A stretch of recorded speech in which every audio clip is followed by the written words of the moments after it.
નમસ્કાર મિત્રો, આજે આપણે આ વિડીયોમાં ધોરણ 5 પર્યાવરણ આસપાસ પાઠ 23 અમે ગુજરાતીના સ્વઅધ્યયન પોથીની સમજૂતી જોઈએ. પ્રશ્ન 1 છે, ગુજરાત વિશેનું તમારા પાઠ્યપુસ્તકમાં ન હોય તેવું કોઈ ગીત શોધીને અહીંયા લખો. તો મેં ગીત લખેલ છે. ધન્ય ધન્ય ગરવી ગુજરાતે, સુરભીએ ગુજરાતની, પ્રાચીન ને અર્વાચીન ગુજરાતે, દીપ્તિએ ગુજરાતની, બેડીઓ એ ગુલામીની હજી પણ ક્યાં ભૂલાય છે, આઝાદીની ગૌરવગાથા વિસ્તરતી એ ગુજરાતની, લાંબા ડગને મૂછો લાંબી છે છોગાળા એ ગુજરાતી, છેલ છબીલો છે ગુજરાતણ ગરબે રમતી ગુજરાતી, સોમનાથનો નાથ બેઠો ને જય જય દ્વારકા નાથની, સાતમ કેરા દ્વારે મળે છે જીવન તૃપ્તિ એ ગુજરાતની, એક આસનું બિંદુ લઈને જીવતો ગુજરાતની, ગરવી માની ગોદમાં વીતે ને મૃત્યુ મળે ગુજરાતની. બીજો પ્રશ્ન, તમે લખેલ ગુજરાત વિશેના ગીતને લગતા 5 પ્રશ્નો બનાવીને અહીં લખો. તો પહેલો પ્રશ્ન, આ ગીતમાં કયા રાજ્યની વાત કરવામાં આવી છે? ગીતમાં કયા કયા મંદિરનો ઉલ્લેખ થયો? ત્રીજું, ગુજરાતીનો દેખાવ કેવો છે?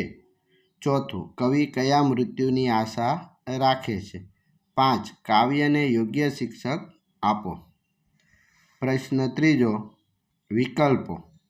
એમાં પહેલું, હું આણંદ જિલ્લામાં ઊભો છું, તો તે જિલ્લાને કયા જિલ્લાની સરહદ સ્પર્શતી નથી? તો એ પાટણ. બીજું, ગુજરાત રાજ્યમાં વિસ્તારની દ્રષ્ટિએ સૌથી નાનો જિલ્લો સી ડાંગ. ત્રીજું, હું જ્યાં ઊભો છું ત્યાં મને કર્કવૃત અહીંથી પસાર થાય છે તેવું બોર્ડ જોવા મળે, તો હું નીચેનામાંથી કયા જિલ્લામાં હોય? તો અરવલ્લી. ચોથું, સ્નેહલ દાહોદ જિલ્લામાં ફરવા ગયો, તેને તે જિલ્લાના પડોશી રાજ્યોમાં ફરવા જવું છે, તો તે કયા રાજ્યો હશે? તો બી, મધ્યપ્રદેશ. પ્રશ્ન 4, કારણો લખો. પહેલું કારણ, અંતસ્થ નદીઓને કુંવારિકા કેમ કહેવામાં આવે છે? તો જવાબ, અંતસ્થ નદીઓ દરિયાને મળતી નથી, તેઓ રણમાં જ સમાઈ જાય છે, તેથી તેને કુંવારિકા કહે છે.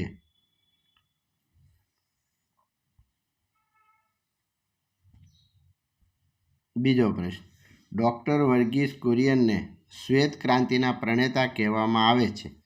તો જવાબ, ડૉક્ટર વર્ગીસ કુરિયને આણંદમાં અમૂલ ડેરીની સ્થાપના કરી પશુપાલનની પ્રવૃત્તિને વેગ આપ્યો, તેથી તેમને શ્વેત ક્રાંતિના પ્રણેતા કહેવામાં આવે છે.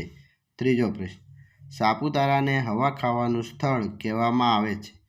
તો સાપુતારા સમુદ્રની સપાટીથી 1000 મીટરની ઊંચાઈ પર આવેલું છે, તેથી ત્યાં વાતાવરણ ઠંડુ અને આહલાદક હોય છે, તેથી તેને હવા ખાવાનું સ્થળ કહે છે. ચોથો પ્રશ્ન, સરદાર સરોવર બંધને મહત્વની સિંચાઈ યોજના ગણવામાં આવે છે. તો જવાબ, સરદાર સરોવર બંધને કારણે ગુજરાત, રાજસ્થાનને પીવા પાણી તથા વીજળી મળે છે, તેથી તે મહત્વની સિંચાઈ યોજના ગણવામાં આવે છે. પ્રશ્ન 5, વર્ગીકરણ કરો. તો અહીંયા રવિ પાક, ખરીફ પાક અને જાયદ પાકમાં વર્ગીકરણ. તો રવિ પાકમાં ઘઉં, ટમેટા, શેરડી, વટાણા અને મેથી. ખરીફ પાકમાં ડાંગર, મગફળી, જુવાર, મકાઈ અને જાયદ પાકમાં તરબૂચ. છઠ્ઠો પ્રશ્ન, જોડકા જોડો.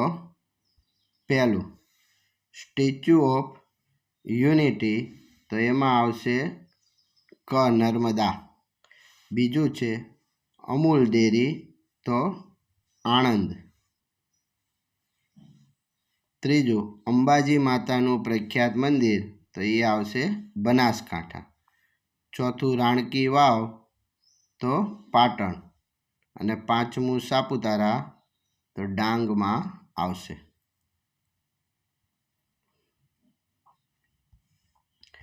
સાતમો પ્રશ્ન, નીચેના પ્રશ્નના જવાબ આપો. પહેલું, તમારે દરિયા કિનારે ફરવા જવું છે, તમે ગુજરાતના કયા જિલ્લામાં જઈ શકશો? તો જવાબ, દરિયા કિનારે ફરવા માટે કચ્છ, જામનગર, દેવભૂમિ દ્વારકા, પોરબંદર, જૂનાગઢ, ગીર સોમનાથ, સુરત અને નવસારી જિલ્લામાં જવું પડશે. બીજું, હું રાજકોટથી સુરત જાઉં તો રસ્તામાં કઈ કઈ નદીઓ જોવા મળે? તો જવાબ, રસ્તામાં મહીસાગર, વિશ્વામિત્રી, નર્મદા અને તાપી નદી આવશે. ત્રીજું, હું રીંછ અભયારણ્યમાં ઊભો છું તો હું કયા જિલ્લામાં હોઈશ? તો બનાસકાંઠા જિલ્લામાં રીંછ અભયારણ્ય આવેલું છે, તેથી ત્યાં હોઈશ. ચોથું, હું નીચેના જિલ્લામાં ફરું ત્યાં મને તે જિલ્લાની સૌથી મોટી કઈ ડેરી જોવા મળશે? તો આણંદમાં અમૂલ, મહેસાણામાં દૂધસાગર, સુરતમાં સુમૂલ, બનાસકાંઠામાં બનાસ જોવા મળશે. 5, તમારા જિલ્લામાં કઈ કઈ નદીઓ અને પર્વત આવેલ છે? તો જાતે લખવાનું છે. તો અહીંયા સુરેન્દ્રનગર જિલ્લાનું લખેલ છે. પ્રશ્ન 8, સાચા વિકલ્પ પર ખરાની નિશાની કરો. તો નર્મદા, તો એમાં સરદાર સરોવર આવશે. તાપી, તો એમાં કાંકરાપાર અને ઉકાઈ યોજના. મહીસાગરમાં કડાણા આવશે અને સાબરમતીમાં એક પણ નહીં આવે. પ્રશ્ન 9, ચિત્ર ઓળખી બતાવો. તો પહેલું ચિત્ર સ્ટેચ્યુ ઓફ યુનિટી, બીજું મોઢેરાનું સૂર્ય મંદિર, ત્રીજું છે અંબાજી મંદિર અને ચોથું સીદી સૈયદની જાળી. 10મું, નકશામાં નીચેની વિગત ભરો. તો એ આપણે જોઈ શકીએ છીએ, અહીં જે વિગત આપેલી છે એ અહીંયા બતાવેલ છે.